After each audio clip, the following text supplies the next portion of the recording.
반갑습니다. 공서북교회 부임한 이종군 목사입니다. 개인적인 인사는 예배 이후에 광고 시간에 드리도록 하겠습니다. 이 시간에는 우리가 함께 영상을 보면서 하나님을 예배하는 시간을 갖도록 하겠습니다. 비록 영상이지만 마음을 가다듬고 또 자세를 바로잡고 경건한 마음으로 하나님을 경외하는 마음으로 함께 삶의 자리에서 하나님을 예배하도록 하겠습니다. 우리 다 같이 묵도하심으로써 오순절 후 14번째 주일을 하나님 앞에 드리겠습니다. 묵도합니다.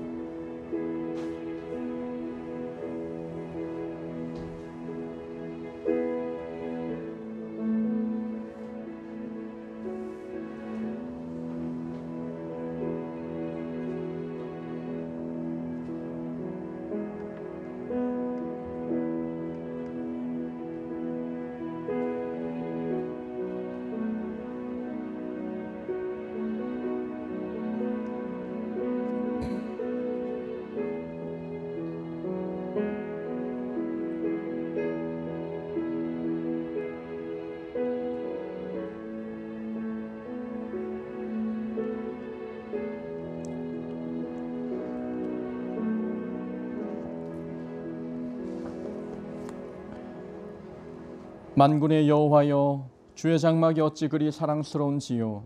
내 영혼이 여호와의 궁정을 사모하여 쇠약함이여 내 마음과 육체가 살아계시는 하나님께 부르짖나이다. 하나님은 영이시니 예배하는 자가 영과 진리로 예배할지니라. 아멘. 거룩하신 하나님 아버지, 오늘은 거룩한 주일 성일, 하나님께서 거룩하게 구별하신 날을 잊지 않게 하시고 영과 진리로 예배하오니 우리의 예배를 받아 주옵소서. 특별히 코로나로 인해 주의 성전에 나오지 못하고 가정에서 예배하는 모든 성도들의 마음을 헤아려 주시고 주의 풍성한 은혜와 은총이 많은 복된 예배 시간이 되게 하여 주옵소서. 주의 성령께서 친히 각 가정에 임재하여 주셔서 온 마음과 정성을 다해 드리는 우리의 예배를 흠양하여 주시고 우리가 드리는 모든 찬송과 기도와 예물을 기쁘게 받아주시며 간절한 소원을 담아드리는 기도에 귀를 기울여 응답해 주옵소서. 이 시간 마음이 상한 자를 고치시며 연약한 육체를 가진 자는 치료하여 주시고 코로나로 인해 경제적, 심적, 영적 어려움에 처한 모든 성도들을 회복시키시고 긍휼을 베풀어 주옵소서. 모든 영광을 성삼위 하나님께 올려드리오며 우리 구주 예수 그리스도의 이름으로 간절히 기원하옵나이다. 아멘.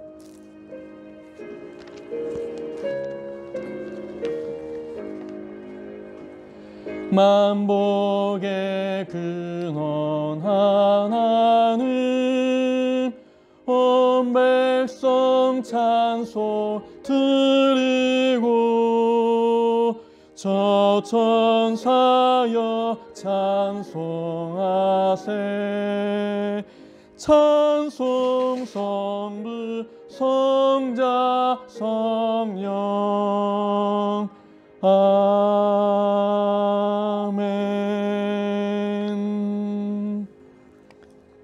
우리 성시교독 시편 149편의 말씀을 가지고 함께 교독하겠습니다.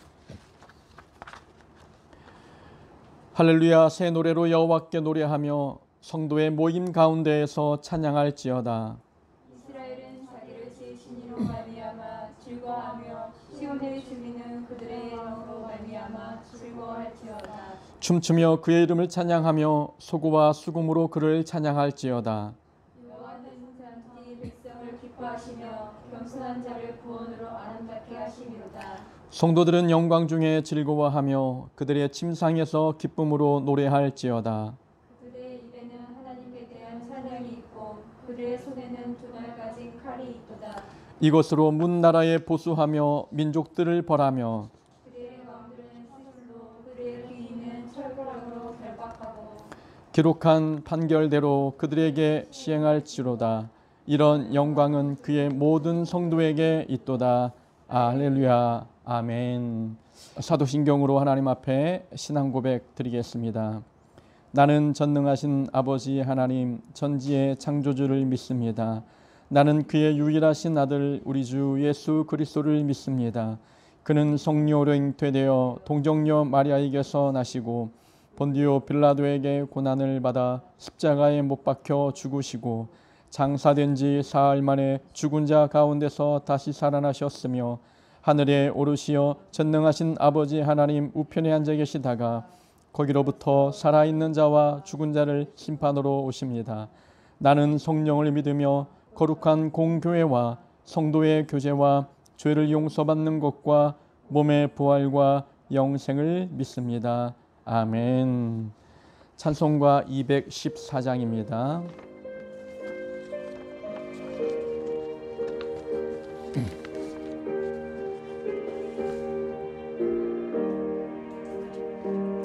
나 주의 도움 받고자 주 예수님께 빕니다. 그 구원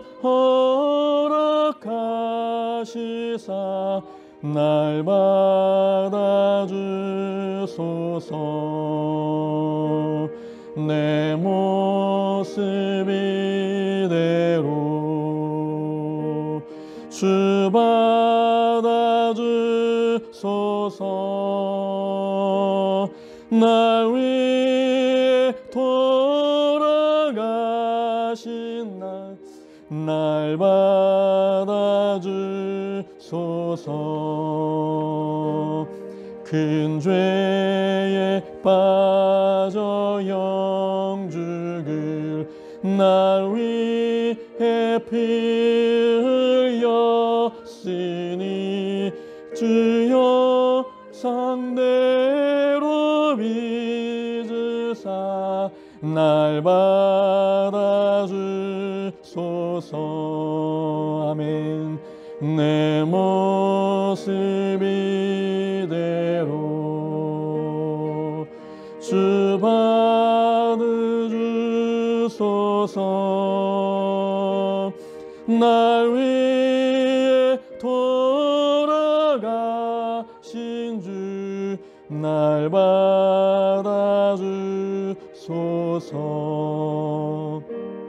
내 힘과 결심 약하여 늘 깨어지기 쉬우니 주 이름으로 구원해 날 받아주소서.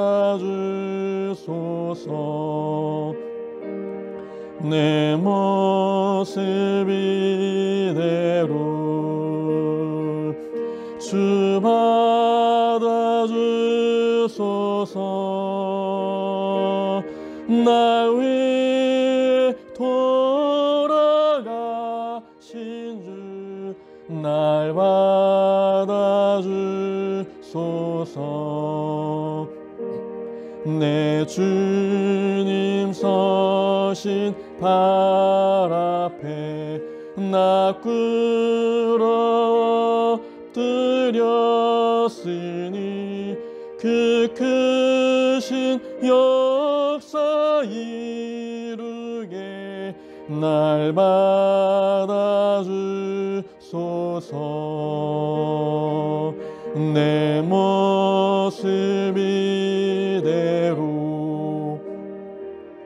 주 받아주소서.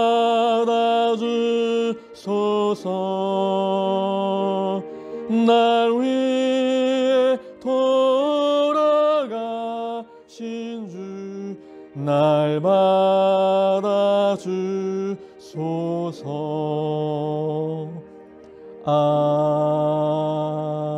아멘. 기도하겠습니다. 우리의 약함을 아시고 우리의 힘과 능력이 되어주시는 하나님 아버지, 오늘도 우리의 약함을 강함으로 바꿔주시기 위해 예배의 자리로 불러주시니 감사합니다. 한 주간 세상살이하며 우리 힘으로 해결할 수 없는 문제와 씨름하느라 마음이 상하고 심령이 고단하오니 오늘 예배를 통해 우리를 만나주셔서 하나님은 우리의 힘과 방패가 되시며 견고한 산성과 요새가 되시는 분임을 깨닫게 하여 주옵소서. 하나님이 주시는 하늘의 평강과 위로를 경험케 하셔서 우리 영혼이 새 힘을 얻게 하여 주옵소서. 우리의 상황과 형편을 아시는 하나님, 지금 우리 삶에 무엇이 필요한지 하나님은 다 알고 계십니다. 우리에게 하나님의 평강을 부어주셔서 우리 마음의 걱정이 사라지고 기쁨이 충만하게 하시며 염려가 떠나가고 찬양이 넘쳐나게 하여 주옵소서. 우리의 모든 기도를 들으시고 응답하시기를 기뻐하시는 하나님, 삶의 위기에서 하나님을 찾으며 기도할 때 우리 기도를 들으시고 속히 응답하여 주옵소서. 삶에서는 우리의 수고가 헛되지 않도록 땀 흘린 만큼 좋은 결과를 얻는 삶이 되게 하여 주옵소서. 우리의 신앙생활이 형식에 치우쳐 본질을 잃을까 두렵습니다. 예배드린 것으로 만족하지 말고 하나님을 기쁘게 드리는 삶을 살고 있는지 날마다 우리의 영적 건강을 돌아보게 하여 주옵소서. 하나님, 고흥서북교회를 하나님 손에 맡깁니다. 하나님께서 새로운 목회자를 세우셨사오니 온 교인과 함께 같은 말을 하고 같은 마음을 품으며 같은 뜻으로 온전히 합하는 교회가 되게 하여 주옵소서. 하나님께서 우리 교회를 이끌어 주셔서 우리 교회를 통해 이루고자 하시는 하나님의 뜻이 속히 이루어지게 하여 주옵소서.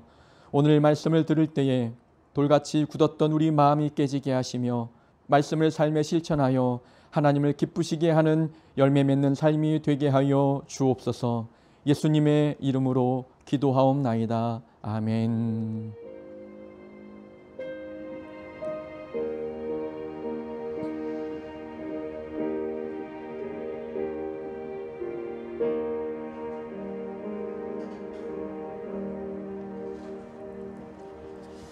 하나님의 말씀을 우리 함께 찾아보겠습니다. 하나님의 말씀은 마태복음 21장 12절부터 17절까지의 말씀입니다. 마태복음 21장 12절부터 17절까지의 말씀을 우리 한 목소리로 함께 봉독하겠습니다. 예수께서 성전에 들어가사 성전 안에서 매매하는 모든 사람들을 내쫓으시며 돈 바꾸는 사람들의 상과 비둘기 파는 사람들의 의자를 둘러 엎으시고 그들에게 이르시되 기록된 바 내 집은 기도하는 집이라 일컬음을 받으리라 하였거늘 너희는 강도의 소굴을 만드는도다 하시니라. 맹인과 저는 자들이 성전에서 예수께 나아오매 고쳐주시니 대제사장들과 서기관들이 예수께서 하시는 이상한 일과 또 성전에서 소리질러 호산나 다윗의 자손이여 하는 어린이들을 보고 노하여 예수께 말하되 그들이 하는 말을 듣느냐. 예수께서 이르시되 그렇다. 어린아기와 젖먹이들의 입에서 나오는 찬미를 온전하게 하셨나이다 함을 너희가 읽어본 일이 없느냐 하시고 그들을 떠나 성 밖으로 베다니에 가서 거기서 유하시니라. 아멘. 오늘 본문의 말씀을 통해서 함께 나눌 설교 제목은 제 위치에 있어야 교회는 거룩해진다. 제 위치에 있어야 교회는 거룩해진다 라는 제목으로 말씀을 함께 나누겠습니다. 지난 수요일에 성도님들의 기도와 도움으로 무사히 이사를 마쳤습니다. 이삿날에 태풍이 올라온다고 해서 좀 걱정했지만 우리 교회 성도님들이 기도해 주신 덕분에 큰 비는 오지 않았고 덕분에 선선한 날씨 속에서 이사를 무사히 마칠 수가 있었습니다. 이사를 준비하면서 제가 제일 먼저 했던 일은 불필요한 물건을 버리는 일이었습니다. 과거에 물건을 정리하지 않고 이사를 했다가 정말 3일 동안 잠을 자지 못하고 집을 정리한 기억이 있었습니다. 그때 일을 되풀이하지 않도록 하기 위해서 이번에는 만반의 준비를 했죠. 그래서 될 수 있으면 많은 물건을 버리자고 마음을 먹었습니다. 우선 저는 책부터 버렸습니다. 소장 가치가 없는 책들은 모두 묶어 고물상에 갖다 버렸습니다. 제 차 트렁크가 제법 큽니다. 거기에 책을 가득 채워 3번이나 내다 버릴 정도로 많은 양의 책을 버렸지요. 옷도 대여섯 보따리에 싸서 기부하거나 재활용 수거함에 넣었습니다. 주부들은 부엌 살림 버리는 것을 매우 어려워합니다. 그러나 아내는 부엌 살림의 3분의 1을 성도들에게 나누어 주거나 또는 고물상에 버렸습니다. 자녀들도 아끼던 추억의 장난감과 인형을 포기해야만 했습니다. 그래야 짐을 줄일 수 있기 때문이고 이사간 이후에 집 정리하는 데 큰 도움이 될 수 있기 때문이었습니다. 이렇게 많은 물건을 버렸으면 이사 후에 집이 깨끗하게 정리되어야만 정상 아니겠습니까? 우리는 그런 그림을 기대하고 이사를 왔습니다. 그런데 그 기대와는 달리 각 방마다 이불과 옷가지들이 너부러져 있었고 거실과 소파에는 갈 길을 잃은 물건들이 가득했습니다. 포장 이사를 했지만 수납 공간이 없었는지 일꾼들도 다 정리해 주지 못하고 떠났습니다. 그때 깨닫는 것은 버린다고 깨끗해지지 않는구나. 물건을 버린다고 집이 깨끗해지지 않는구나라는 것을 깨닫습니다. 물건을 버린다고 집이 깨끗해지지는 않았습니다. 물건에게 제자리를 찾아줄 때에 집이 깨끗해집니다. 짐이 많아서 집이 지저분한 것이 아니라 물건들이 제 위치에 있지 않았기 때문에 집이 지저분했던 것입니다. 물건을 하나씩 정리하기 시작했습니다. 원래 있던 자리에 물건들을 차곡차곡 정리하다 보니 없던 수납 공간이 확보되었고 방과 거실에 널려 있던 물건들이 모두 제자리를 찾았습니다. 모든 물건이 제자리에 들어가고 보니 방과 거실이 깨끗해졌습니다. 물건을 버린다고 깨끗해지지 않았습니다. 물건이 있어야 할 자리에 있을 때에 그 집이 깨끗해집니다. 우리가 살고 있는 공동체, 우리의 가정, 우리의 교회도 마찬가지입니다. 성격이 강한 사람들이 많으면 공동체가 시끄럽다고 생각하는 사람들이 있습니다. 불필요한 사람이 너무 많으면 그 교회가 분란이 있다고 생각을 합니다. 그런 사람들이 없으면 그렇다면 그 공동체가 깨끗해지고 거룩해질까요? 저 사람만 없으면 그 교회가 문제가 없는 교회가 될까요? 사람들은 착각하는 겁니다. 사람이 많아서 교회에 문제가 있다고 생각합니다. 그러나 문제는 자기 자리에 서지 않는 사람들이 있기 때문입니다. 제 위치에 서야 할 사람들이 자기 위치에 서지 아니하고 엉뚱한 자리에 서기 때문에 문제가 발생하는 것입니다. 목사는 목사 자리에 서야 하고 장로는 장로 자리에 서야 하는데 자기가 서야 할 자리를 알지 못하는 사람들이 많기 때문에 그 공동체는 시끄럽고 깨끗해지지 않는 것입니다.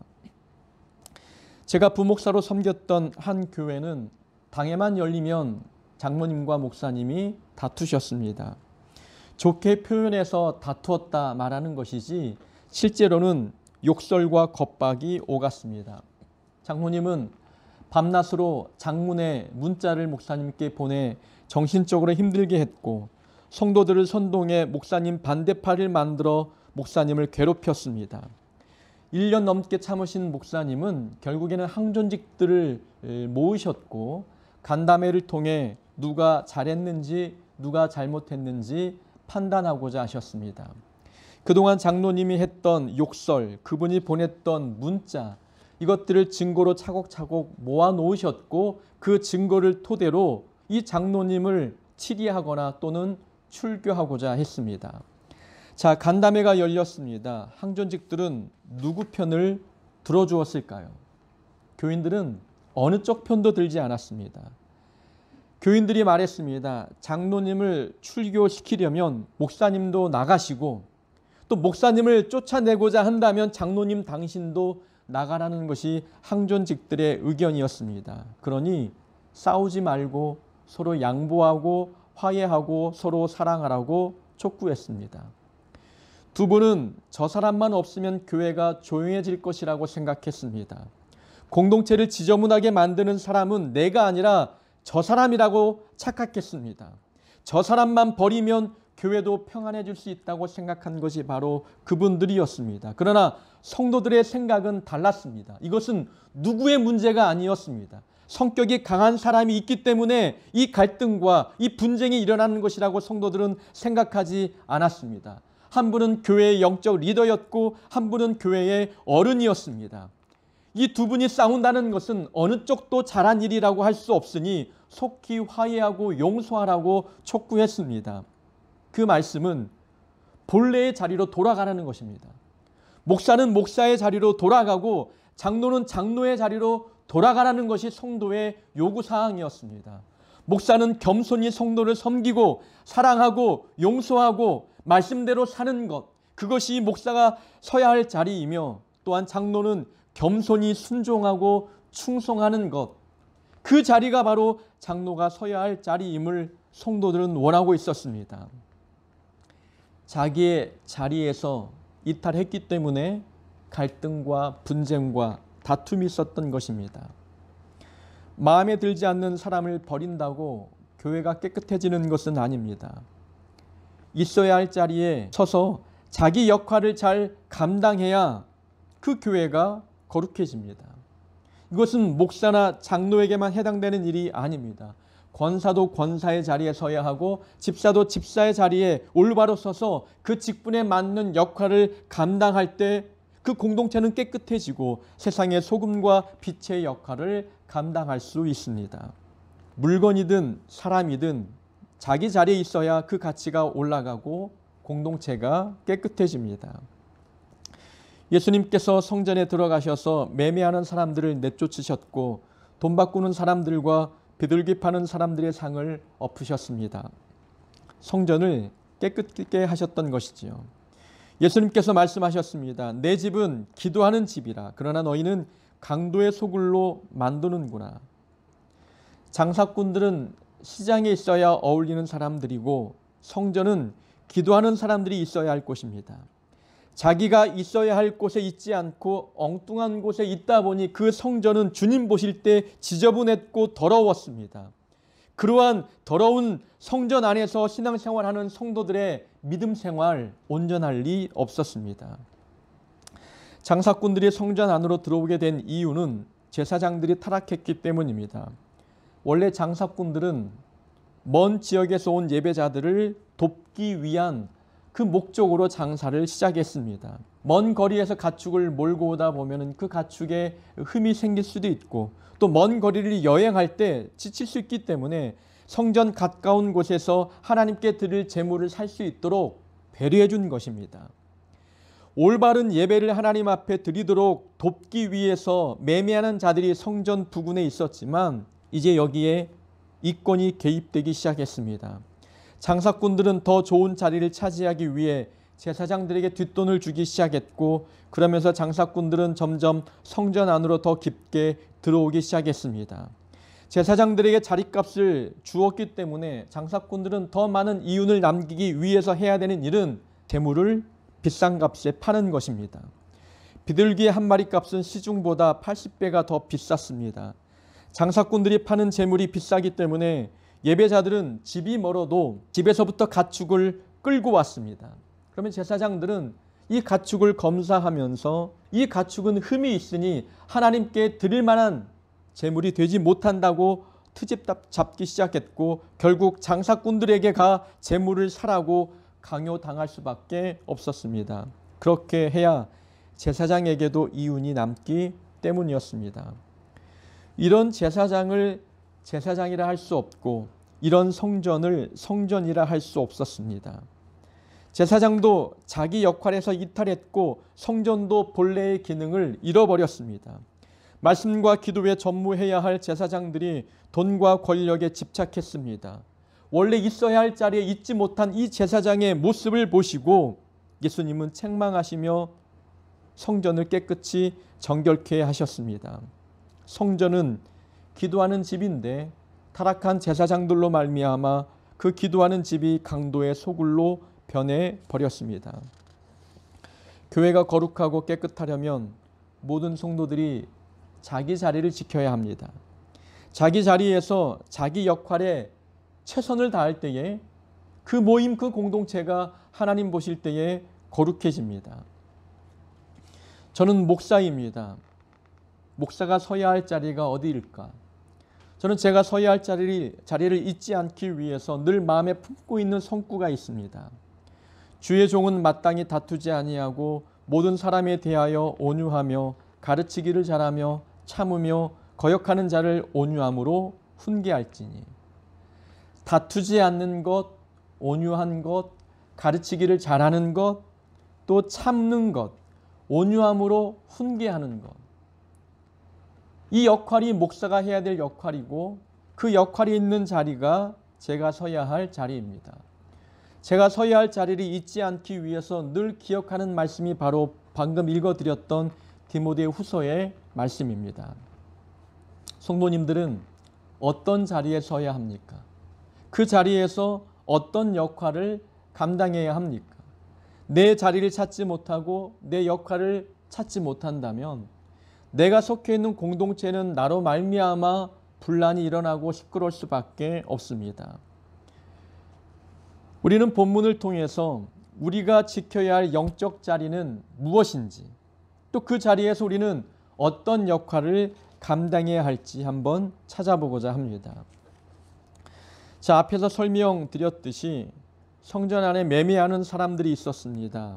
그들이 매매하는 이유는 예배하러 오는 성도들의 편의를 돕기 위함이었습니다.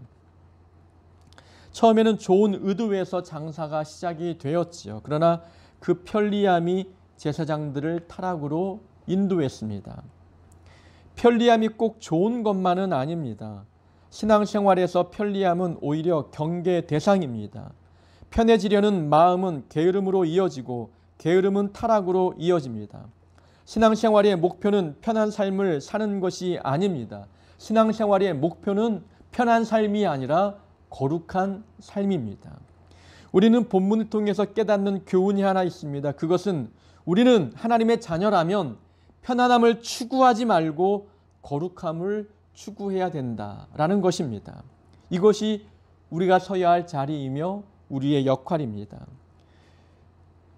만약 우리가 신앙생활을 도구 삼아 삶을 편하게 살고 싶어 한다면, 하나님의 능력을 빌미로 해서 우리 삶을 좀 편해지고 싶어 한다면 목표가 틀린 것입니다. 우리가 예수 믿는 이유는 거룩해지기 위함입니다. 예수님께서 십자가 위에 죽으셨던 이유는 우리의 삶을 편하게 만들기 위함이 아니라 우리를 거룩하게 살도록 하기 위함입니다.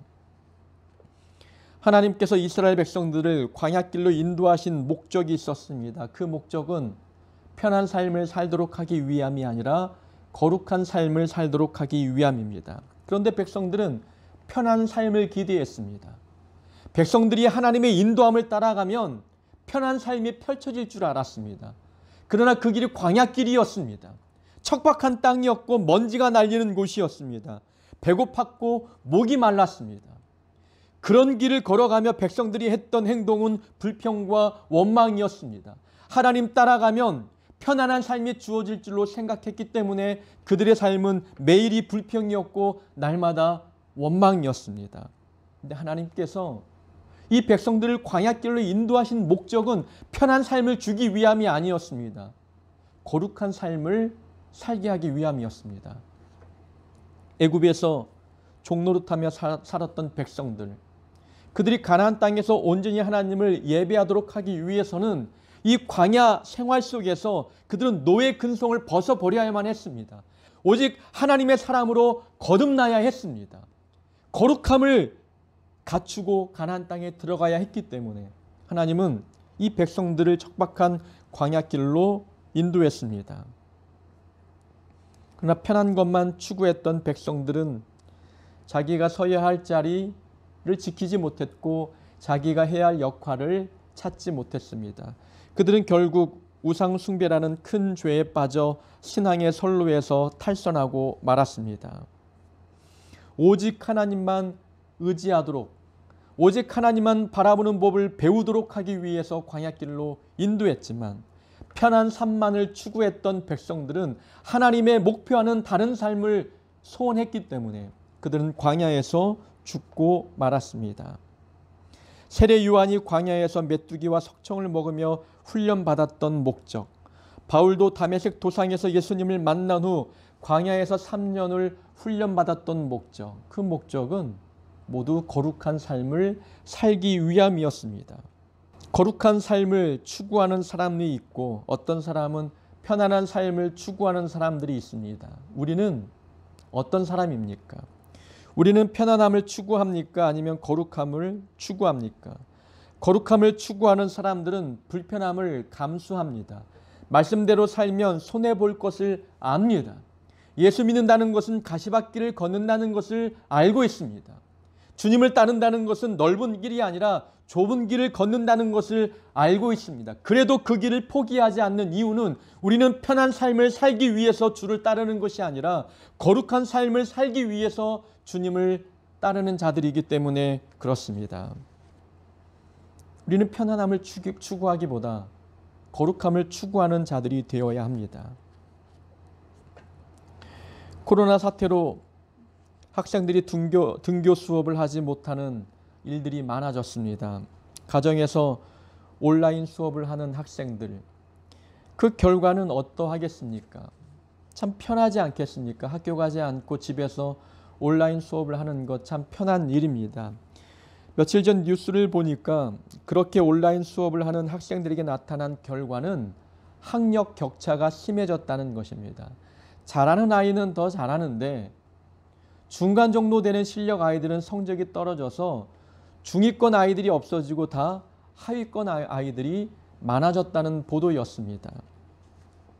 편하면 그 결과가 좋을 줄 아는데 그렇지 않다는 겁니다. 우리의 신앙생활도 결코 다르지 않습니다. 많은 교회들이 비대면 예배를 드립니다. 그 결과가 어떠하겠습니까? 학생들의 성적 격차가 벌어진 것처럼 성도들의 신앙의 격차도 벌어질 수밖에 없는 거예요. 어떤 분들은 영상으로 예배를 드리고 또 설교문을 읽으며 개인 예배를 드린다 해도 그 믿음이 주춤하지 않는 자들이 있습니다. 흔들리지 않는 거죠.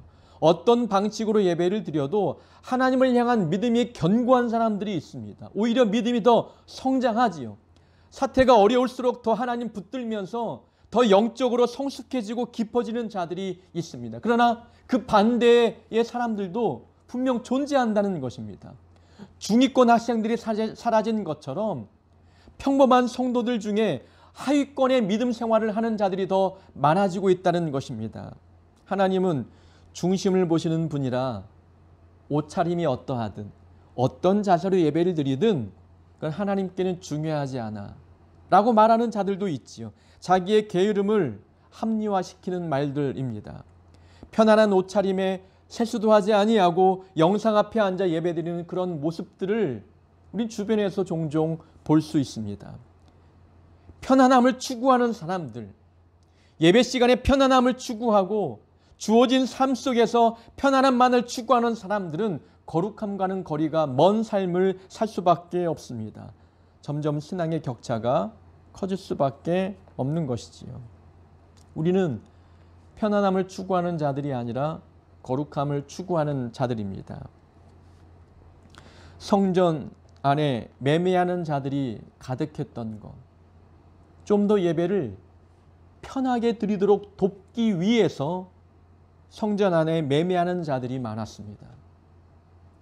편하게 예배드리고 편하게 제물을 바치고 편하게 하나님 섬기도록 돕기 위해 했던 이러한 방법들이 오히려 제사장들을 타락시켰고 하나님께 드리는 이 제사마저 멸시하게 되는 일들이 있었습니다. 우리는 본문을 통해서 기억해야 합니다. 내게 주어진 믿음의 자리를 지키기 위해서는 우리는 편리함을 추구하기보다 거룩함을 추구하는 자들이 되어야 합니다. 두 번째 교훈이 있습니다. 두 번째는 이익에 집착하지 말고 역할에 집중해야 한다라는 것입니다. 예수님께서 성전 청결을 하시고 이렇게 말씀하셨습니다. 기록된 바 내 집은 기도하는 집이라.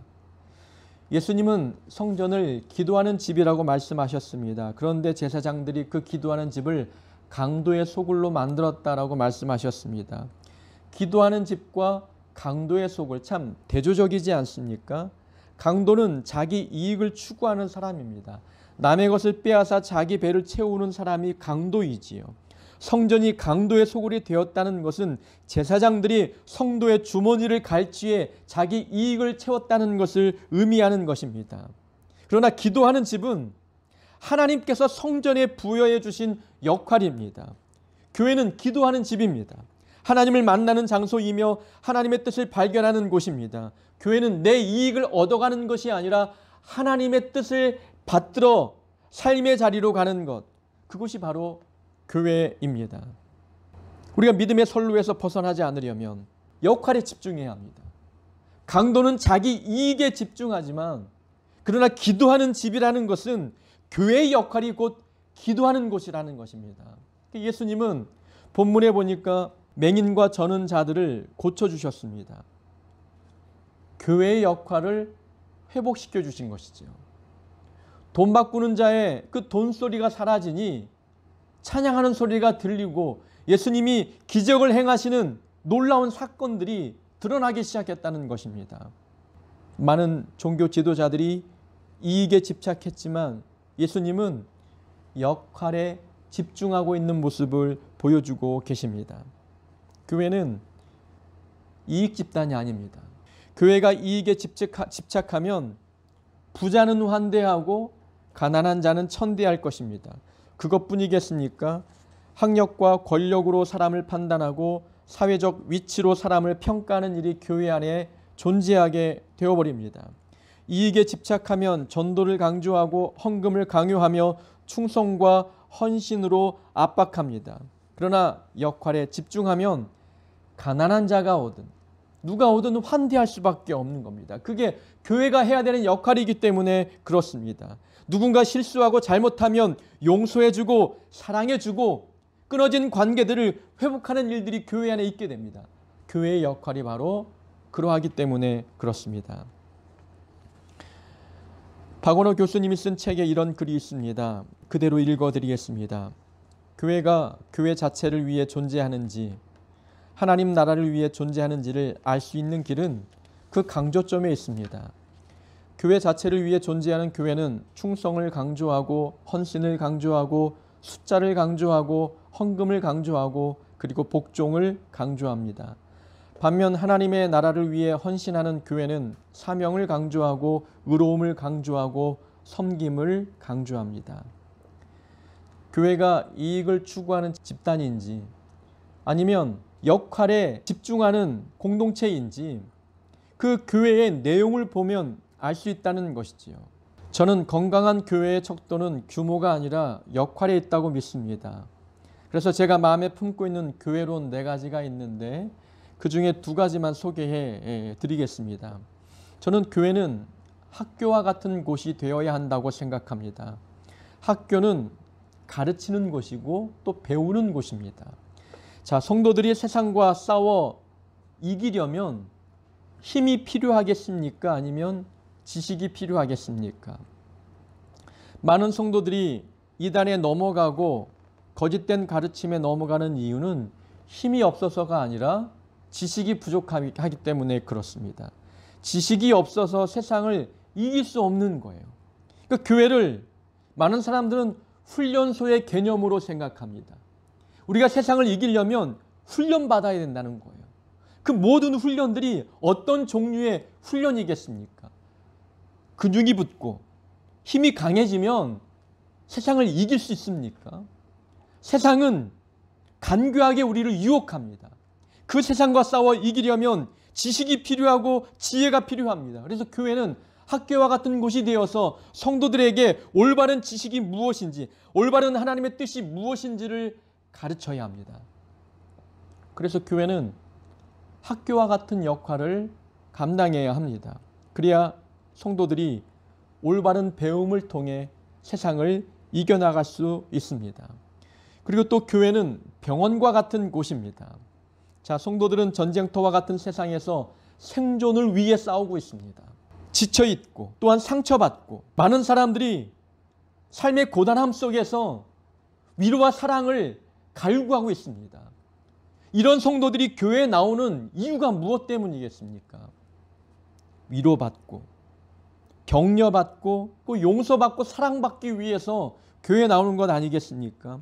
그런데 교회는 그런 성도들이 나오면 완전 군장을 메고 연병장을 돌게 만듭니다.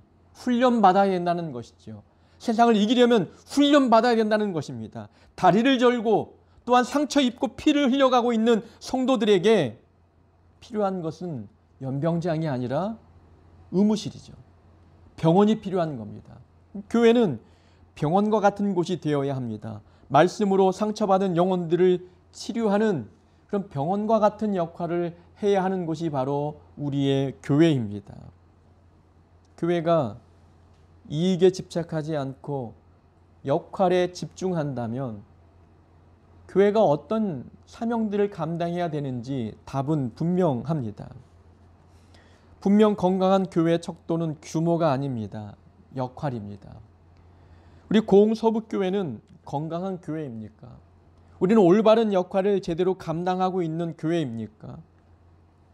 우리가 올바른 역할을 제대로 감당하고 있다면 하나님은 분명 우리 교회를 도구 삼으실 것이고 이 교회가 세상의 소금과 빛의 역할을 감당하며 하나님 나라 확장하는 데 앞장설 수 있게 될 것입니다. 우리는 내가 예수 믿고 얼마나 많은 복을 받았는지 생각하기보다는 내가 예수 믿고 얼마나 올바른 역할을 하며 살았는지를 점검해야 합니다. 자기 자리를 벗어나지 않고 제 역할에 집중하는 성도가 모인 교회는 깨끗하고 거룩합니다. 이익을 쫓기보다 역할에 집중할 수 있는 우리 모두가 되어야 합니다. 오늘 설교는 고흥서북교회 부임하는 첫 번째 설교입니다. 제가 약속을 드릴 수 있는 것은 저는 목사로서 목사의 자리를 지키고자 합니다. 목사의 자리를 지킨다는 것은 목사가 해야 할 역할에 최선을 다하겠다는 뜻입니다. 그래서 말씀 연구하고 기도하며 성도들의 영적 배를 불리기 위해서 최선을 다할 것입니다. 우리 고흥서북교회를 통해 하나님 나라가 확장되려면 우리는 역할에 집중해야 합니다. 그리고 또한 우리에게 주어진 자리를 이탈하지 아니하고 우리가 서야 할 자리에 분명 서야 합니다. 한 사람 한 사람이 자기 자리를 지킬 때에 하나님 분명 이 교회를 도구 삼으시고 이 교회를 통해 놀라운 역사들을 이루어 내실 것입니다. 그 역사의 현장에 우리 고흥서북교회 모든 교인들이 중심이 되어 하나님의 뜻들을 이루어가는 자들 되기를 주의 이름으로 축원합니다. 기도하겠습니다. 하나님 아버지 감사합니다. 우리에게 말씀 주셔서 우리가 무엇을 해야 하는지 깨닫도록 도와주셔서 감사합니다. 우리가 속한 공동체가 하나님 보실 때 깨끗하고 거룩하게 하기 위하여 우리가 서야 할 자리를 서게 하여 주옵소서. 우리에게 주어진 역할이 무엇인지를 주님 알게 하여 주시고 그 역할에 충성을 다하는 자들 되게 은혜 베풀어 주옵소서. 하나님 바라건대 우리가 편리함만을 추구하는 자들이 되지 않게 하여 주옵소서. 편한 삶보다 거룩한 삶을 더 쫓는 자들이 되게 도와주시옵소서. 하나님 이익을 추구하기보다 우리 역할에 집중하는 자들 되게 도와주옵소서. 하나님께서 우리를 왜 부르셨는지, 왜 우리에게 직분을 맡겨주셨는지, 왜 우리를 이 교회에 보내셨는지 하나님의 뜻들을 하나님 파악하게 도와주시고 그 자리에서 내게 주어진 역할들을 제대로 감당해내는 우리 모두가 되게 은혜 베풀어 주옵소서. 예수님의 이름으로 기도합니다. 아멘. 우리 다 같이 327장 부르며 준비한 예물 하나님 앞에 봉헌하겠습니다.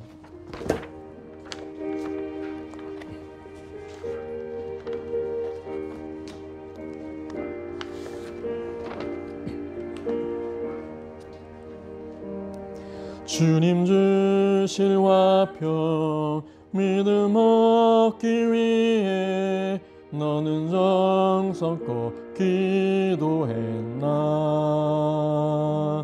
주의 제단 앞에 모두 바치기 전 복을 받을 줄 생각 마라. 주의 제단에 산제사드린 후에 주의 맘을 주장하니 주의 뜻을 따라 그와 동행하면 영생 복락을 누리겠네. 주의 밝은 빛에 항상 활동하며 선한 사업을 힘쓰겠나. 자유 얻으려면 주의 뜻을 따라 너의 모든 것 희생하라. 주의 재단에 산제사 드린 후에 주 내 맘을 주장하니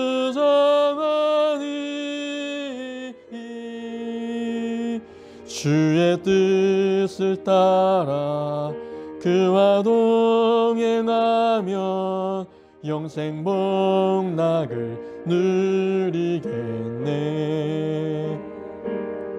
주의 제단 앞에 모두 마친 후에 주와 온전히 사귀겠네. 주님 주신 기쁨 또한 그의 사랑 어찌 말로 다 형용하랴. 주의 재단에 산제사 드린 후에 주 내 맘을 주장하니 주의 뜻을 따라 그와 동행하면 영생 복락을 누리겠네.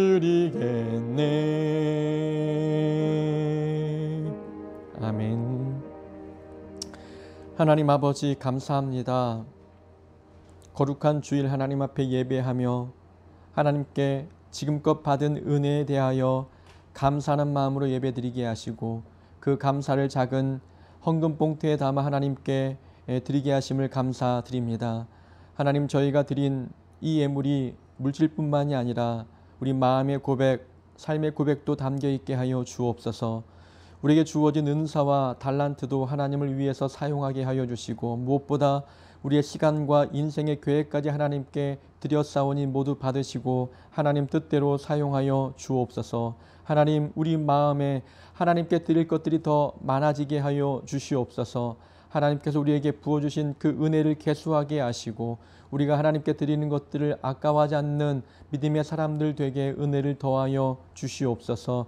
이 예물이 쓰이는 곳마다 하나님의 영광이 드러나게 하시고 그리스도의 십자가 사랑이 드러나는 역사가 있도록 허락하여 주시며 주님께 드려진 우리의 삶에 더 많은 감사의 조건들이 허락되게 은총 베풀어 주옵소서. 예수님의 이름으로 기도합니다. 아멘. 교회 소식을 전하도록 하겠습니다. 먼저 우리 가족들을 좀 소개하도록 하겠습니다. 우리 가족들 잠깐 앞에 영상이지만 먼저 가족들을 소개하고 우리가 대면 예배 드릴 때 또 직접 앞에서 인사드리도록 하겠습니다.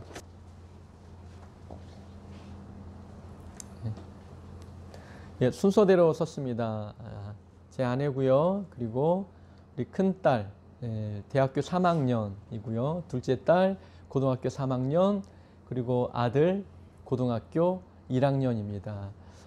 우리를 이렇게 초대해 주셔서 감사하고 또 귀한 교회에서 사명 잘 감당할 수 있도록 뒤에서 기도 많이 해 주시기 바랍니다. 인사드리겠습니다. 차렷 경례.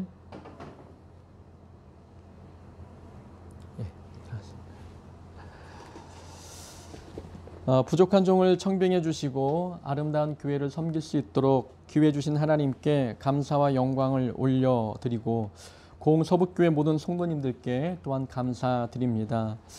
제가 부족한 만큼 하나님을 더 의지하고 사랑과 겸손으로 성도를 섬기는데 충성을 다하겠습니다. 하나님께서 저를 공으로 보내신 목적이 있음을 잊지 않고 하나님을 두려워하고 성도를 사랑하는 그런 목사가 되겠습니다. 바울이 세우고 아볼로가 물을 주었듯이 성자라 칭해도 손색이 없는 박석순 목사님과 김석진 목사님께서 뿌리신 복음의 씨앗에 최선을 다해 사랑의 물과 말씀의 걸음을 주는 목사가 되겠으며 선배 목사님들의 목회에 누가 되지 않도록 힘쓰겠습니다. 이를 위해 기도해 주시고 또한 격려해 주시기 바랍니다. 감사합니다. 성도 소식을 전하도록 하겠습니다. 우리 김선우 집사님 뇌출혈로 중환자실 입원 중에 계십니다. 출혈은 관리가 잘 되었다고 하는데 투석까지 하시게 되어서 아직 일반 병실로는 옮기지 못하고 중환자실에 계십니다. 다음 주가 돼 봐야 그 경과를 알 수 있다고 하십니다. 우리 이 가정을 위해서 계속해서 기도해 주시기 바랍니다. 수요 예배도 영상 예배를 올려드리도록 하겠습니다. 코로나 사태가 진정되길 위해서 많은 기도 부탁드립니다. 우리가 서로 얼굴을 보면서 예배드리는 것이 얼마나 귀한 일인지 이번 사태를 통해서 깨닫습니다. 하나님께서 모든 상황을 속히 종식시켜 주셔서 우리가 자유롭게 예배하는 날이 올 수 있도록 끝까지 기도해 주시기 바랍니다. 우리가 대면 예배를 드릴 수는 없지만 가정에서 개인별로 신앙생활 잘 유지해 나가시고 개인 경건생활 게을러지지 않도록 끊임없이 스스로 이어나가는 우리 모두가 될 수 있기를 바랍니다. 우리 마지막 찬양 620장 부르고 축도함으로 살림의 예배 자리로 나아가겠습니다.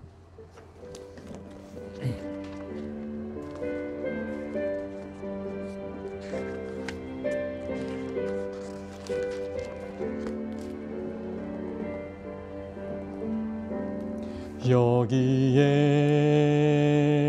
모인 우리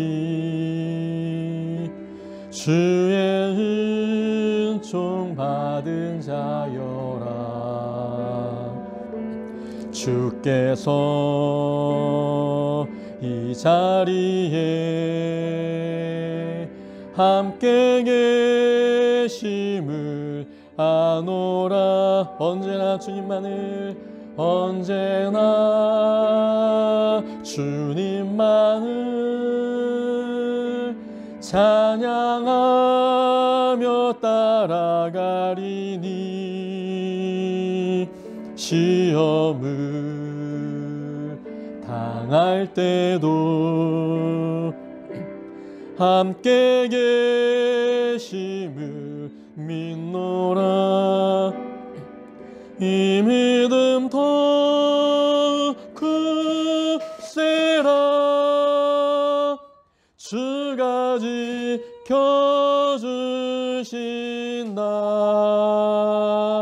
어두운 밤에도 주의 밝은 빛 인도하여